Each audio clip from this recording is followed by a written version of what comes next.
son nom ne passe désormais plus inaperçu. En 2008, Vicky Krieps débute une carrière d'actrice en enchaînant des petits rôles au cinéma, avant de connaître une renommée internationale en 2017, lorsqu'elle incarne Alma Elson dans Phantom Thread de Paul Thomas Anderson aux côtés de Daniel Day-Lewis. Dès lors, c'est au premier plan que passe cette comédienne luxembourgeoise de 38 ans, mère de 2 enfants et qui réside à Berlin, dans des films comme Serre-moi fort, qui lui vaudra sa première nomination au César 2022, ainsi que dans Bergman Island et, dès mercredi 23 mars, dans De nos frères blessés, Délier Cisterne, dans lequel elle donne la réplique à Vincent Lacoste. Autant de rôles savamment choisis pour celle qui a refusé les bras ouverts d'Hollywood après le succès de Phantom Thread.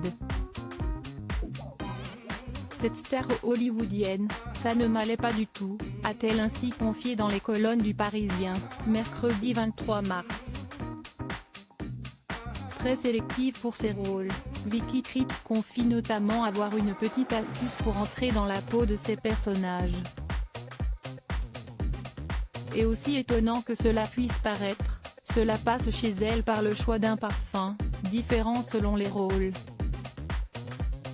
Pour celui d'Hélène, qu'elle incarne dans De nos frères blessés, elle révèle avoir choisi un vieux parfum de sa grand-mère. Une petite manie délicate pour celle qui admet volontiers entretenir une relation particulière avec ses personnages.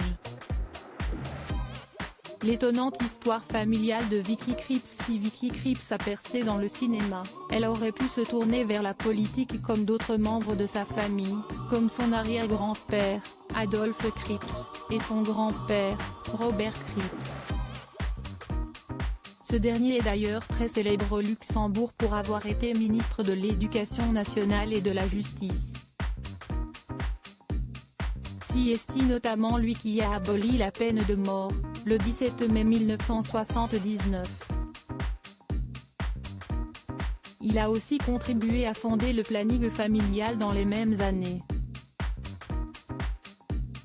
Je crois que le fantôme de mon grand-père contribue à tous mes films, confie ainsi celle qui a été la dernière compagne de Gaspard Ulliel, qui garde un héritage précieux de celui qu'elle considère encore comme un modèle.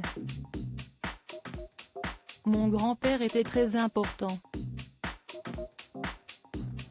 Il m'a appris à ne jamais abandonner et à ne pas me laisser faire, assure-t-elle.